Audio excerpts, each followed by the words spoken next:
दोस्तों कोई सेंसर खराब है या सही उसको चेक करने के दो तरीके होते हैं। आपके पास में चाहे कोई प्रॉक्सिमिटी सेंसर हो या फिर कोई डिफरेंट टाइप का डिजिटल सेंसर हो, किसी भी तरीके का सेंसर इन्हीं दो तरीके से चेक होता है। इसमें फर्स्ट मेथड होता है जिसमें हम मल्टीमीटर का यूज कर सेंसर को चेक करना सीखेंगे, और दूसरा तरीका होता है जो सबसे अच्छा होता है और आसान भी रहता है जिसमें हम मल्टीमीटर का यूज भी नहीं करते। तो सबसे पहले मेथड पे बात करते हैं कि आपका कोई सेंसर सही या खराब उसे मल्टीमीटर से कैसे चेक करोगे। तो दोस्तों मान लेते हैं आपके पास में एक सेंसर है जो कि आपका पीएनपी टाइप का है। अभी ऐसे ही हमारे पास में एनपीएन सेंसर भी आता है। दोनों को ही हम सेम मेथड से चेक करेंगे। मल्टीमीटर से चेक करने के लिए आपको सबसे पहले आपके सेंसर को सप्लाई देनी है। अब जैसे कि हम जानते हैं हमारे जितने भी सेंसर होते हैं उन सेंसर के अंदर तीन वायर होते हैं। एक होता है आपका ब्राउन, सेकंड होता है हमारा ब्लू और थर्ड होता है हमारा ब्लैक। तो ब्राउन वायर पे हमें इसको ऑपरेट होने के लिए पॉजिटिव 24 वोल्ट, अगर ये 24 वोल्ट से चल रहा है तो पॉजिटिव 24 वोल्ट देना होता है, और ब्लू पे हमें 0 वोल्ट मतलब नेगेटिव देना होता है। तो हमें क्या करना है, यहां से पॉजिटिव उठाना है +1 एसएमपीएस से, और हमें जोड़ देना है सेंसर के हमारे ब्राउन कलर के वायर पे, और ब्राउन कलर के वायर पे जोड़ते हमारे सेंसर को पॉजिटिव मिल गया। इसी तरीके से सेंसर पे आपके एक ब्लू कलर का वायर होगा। इस ब्लू कलर के वायर पर आप क्या करेंगे, नेगेटिव लाके एसएमपीएस से दे देंगे। जिस जहां पे लिखा होता है तो 0 वोल्ट या फिर कहीं पे लिखा होगा -V, तो जहां पे भी लिखा है आप उसको ला जाके सेंसर से जोड़ देना, और ऐसा करते ही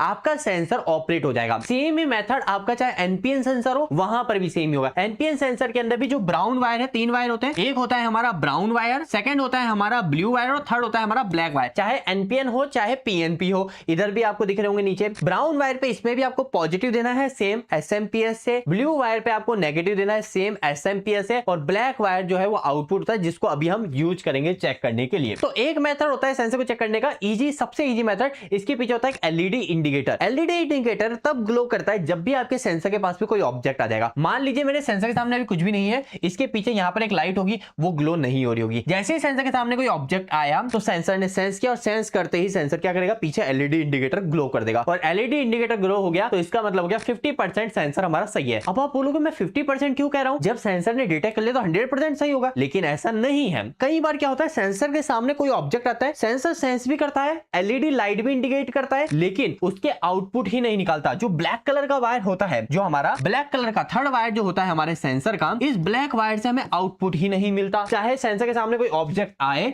या फिर नहीं है, दोनों ही कंडीशन में आउटपुट नहीं मिलेगा। या फिर कई बार क्या हो जाता है, इनबिल्ट सेंसर शॉर्ट हो जाता है, मतलब इसके सामने चाहे ऑब्जेक्ट हो या नहीं हो ये हमेशा आउटपुट देगा। दोनों ही कंडीशन खराब है। अभी हमारे इस सेंसर में क्या होना चाहिए, जब सेंसर के सामने ऑब्जेक्ट आएगा तब इस ब्लैक कलर के वायर से क्या होना चाहिए, आउटपुट निकलना चाहिए। तो हम क्या करेंगे, इसी चीज को चेक करेंगे मल्टीमीटर की मदद से कि आखिरकार जब सेंसर के सामने कोई ऑब्जेक्ट आ रहा है तभी आउटपुट आ रहा है, या फिर सेंसर के सामने नहीं है तो भी आउटपुट दे रहा है। ये चीज चेक करेंगे। तो कैसे चेक करेंगे, आपके जो मल्टीमीटर है इस मल्टीमीटर को डीसी वोल्टेज पर सेट कर लेना है। डीसी वोल्टेज कैसे पता चलेगा, हमारे मल्टीमीटर के ऊपर V लिखा होगा और V के साथ में ऐसे सीधी लाइन होगी और डॉट डॉट होंगे। अगर ऐसा है तो ये वोल्टेज डीसी है, और इस तरीके से है वेव फॉर्म तो ये वोल्टेज एसी है। तो हमें वोल्टेज डीसी पे कर लेना है। मल्टीमीटर के पॉइंटर को, सेलेक्टर को, और मल्टीमीटर से हमें दो प्रॉप्स मिलती है, एक रेड और एक ब्लैक प्रॉप्स। तो यहां पर हमारे पास में दो प्रॉप्स है। अब ये दोनों प्रॉप्स को कैसे कनेक्ट करेंगे, आपको पता है अभी हम जो सेंसर चेक कर रहे हैं वो हमारा किस टाइप का है, पीएनपी टाइप का। तो पीएनपी टाइप का जो सेंसर होता है इसमें लास्ट में क्या है, पी लिखा हुआ है। पी का मतलब क्या हो गया, पॉजिटिव। तो इसका मतलब क्या हो गया, ये जो सेंसर के सामने अगर कोई ऑब्जेक्ट आता है तो ये आउटपुट में हमारे ब्लैक वायर से पॉजिटिव देता है। पॉजिटिव कितना, जितना हम इसके ब्राउन पर इनपुट में देते हैं, तो +24 वोल्ट ये यहां से देगा। अगर एनपीएन सेंसर होता, मान लो ये एनपीएन सेंसर होता, वायरिंग पूरी सेम होती, एज इट इज ही रहती, लेकिन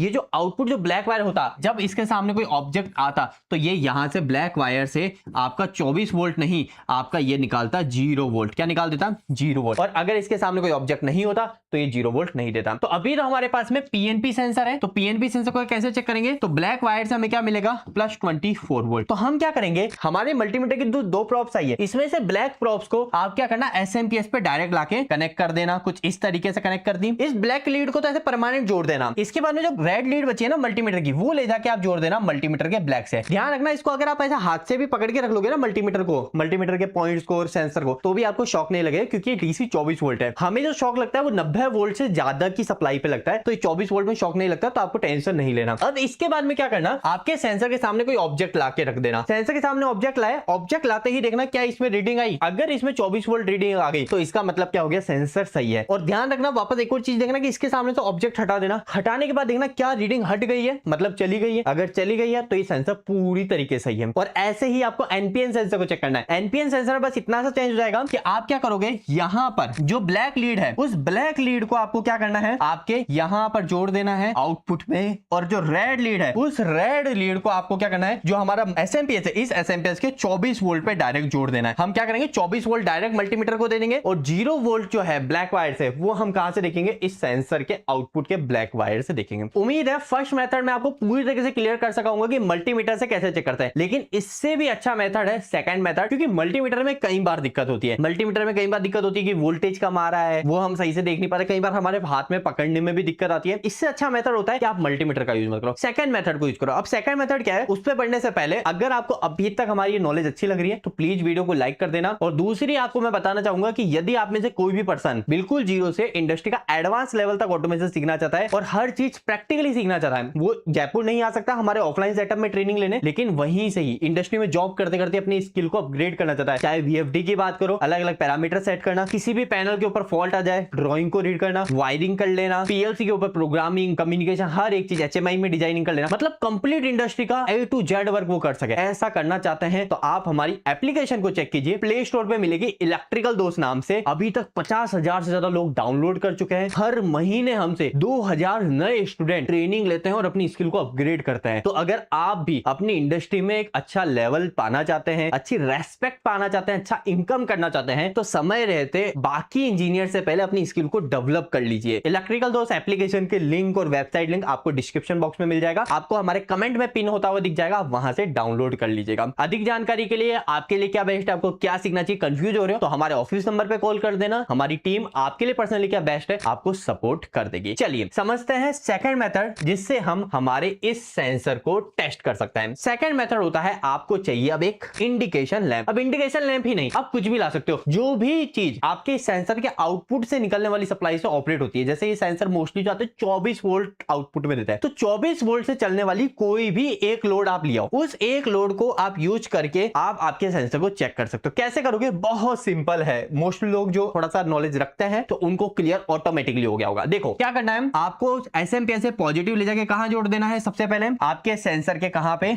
ब्राउन वायर पे दे देना है। तो मैंने यहाँ पे ब्राउन वायर पे दे दिया। नेगेटिव जो है एसएमपीएस से 0 वोल्ट, वो कहां ले जाके जोड़ देना है, आपके सेंसर के ब्लू वायर पे। अब चाहे पीएनपी हो एनपीएन हो, दोनों में सेम काम करेगा। ब्राउन पे क्या जाएगा, पॉजिटिव, और ब्लू पे क्या जाएगा, नेगेटिव। अब इसके बाद में नेक्स्ट क्या करना है, आपको पता चल गया कि आपका जो सेंसर है किस टाइप का है, पीएनपी टाइप का है। तो पीएनपी टाइप का सेंसर आउटपुट में क्या देगा, ब्लैक वायर से, जो इसका ब्लैक वायर है वो ब्लैक वायर से क्या देगा, आपको पता है 24 वोल्ट। तो हम क्या करेंगे, हमें पता है यहां से 24 वोल्ट मिलेगा। कब मिलेगा, जब इसके सामने ऑब्जेक्ट आएगा। अब इस लैंप को चलाने के लिए हमें दो चीज देनी है, एक 24 वोल्ट और एक 0 वोल्ट नेगेटिव। तो हम क्या करेंगे, सबसे पहले हमारे इस लैंप को नेगेटिव जो है वो नेगेटिव क्या कर देंगे, डायरेक्ट दे देंगे आपके एसएमपीएस से। दे दिया मैंने नेगेटिव, देखो ये एसएमपीएस से 0 वोल्ट ले जाके लैंप को एक बार डायरेक्ट दे दिया। अब बचा इसको पॉजिटिव। तो पॉजिटिव में क्या करूंगा, आपका जो ये सेंसर है, इस सेंसर के आउटपुट जो वायर है, जो ब्लैक वायर है, वहां से जोड़ दूंगा आपके इस लैंप को। अब लैंप को जोड़ दिया तो इससे क्या हुआ, देखो इस लैंप को हमारे नेगेटिव मतलब 0 वोल्ट तो डायरेक्ट मिल गया, लेकिन 24 वोल्ट कब मिलेगा, जब ये सेंसर प्रॉपर्ली वर्किंग होगा। अगर इस सेंसर में कोई भी प्रॉब्लम है, मान लो वोल्टेज कम दे रहा है, तो ये सही से काम नहीं करेगा। मान लो हर समय वोल्टेज दे रहा है, चाहे इसके सामने ऑब्जेक्ट हो या ना हो, हर समय देगा, तो हमें ही पता चल गया लैंप हमेशा चलता रहेगा, चाहे इसके सामने ऑब्जेक्ट हो या नहीं हो। तो हर समय तो लैंप नहीं चलना चाहिए। हमें पता है जब इस सेंसर के सामने कोई आएगा तब ये लैंप चलना चाहिए। तो ऐसा वर्क कर रहा है, तो इसका मतलब हो गया कि हमारा ये सेंसर पूरी तरीके से सही है। होप कि ये वीडियो आपको काफी ज्यादा पसंद आएगी। देखिए 10 मिनट की वीडियो है, इसके अंदर भी आप इतनी नॉलेज गेन कर चुके हैं। सोचिए आपको पैनल वायरिंग के ऊपर ही, जो हमारी पैनल वायरिंग होती है ना, अलग अलग इलेक्ट्रिकल पैनल कैसे काम करते हैं, उसमें वायरिंग कैसे करता है, अलग अलग स्टार्टर, कोई सेंसर कैसे वायरिंग करेंगे, हर एक चीज आपको प्रैक्टिकल करना हम सिखाएं। यहाँ पे तो मैंने आपको सिर्फ बोर्ड बताया, यही चीज को मैं प्रैक्टिकली भी करके दिखाऊं तो आपको कितना अच्छा नॉलेज मिल जाएगा। बहुत एक्सट्रीम लेवल का ड्राइंग पढ़ना सिखा दिया, एक एक फॉल्ट ढूंढना सिखा दिया। अगर आप ऐसा नॉलेज लेना चाहते हैं तो जैसा मैंने बताया, हमारी एप्लीकेशन को डाउनलोड कीजिए। अगर आप उस एप्लीकेशन से किसी 2000 रुपए के कोर्स को खरीदते हो, इलेक्ट्रिकल दोस्त हर समय गारंटी देता है कि हमारी प्राइस का 5 गुना कीमत, मतलब 10,000 रुपए में भी कोई सेम क्वालिटी अचीव नहीं कर सकता। क्रॉस करने की बात नहीं करे, सेम क्वालिटी भी नहीं दे सकता। तो यह है इलेक्ट्रिकल दोस्त की गारंटी। अभी चेकआउट कीजिए हमारे कोर्सेज को। थैंक यू सो मच इस वीडियो को देखने के लिए। कोई सवाल रहेंगे कमेंट बॉक्स में कमेंट करके बताइएगा। यह वीडियो कैसा लगा, अभी तक लाइक नहीं किया तो प्लीज लाइक कीजिए, ये बहुत जरूरी होता है हमारे लिए। आज के लिए इतना ही, मिलता है अगली वीडियो में, तब तक के लिए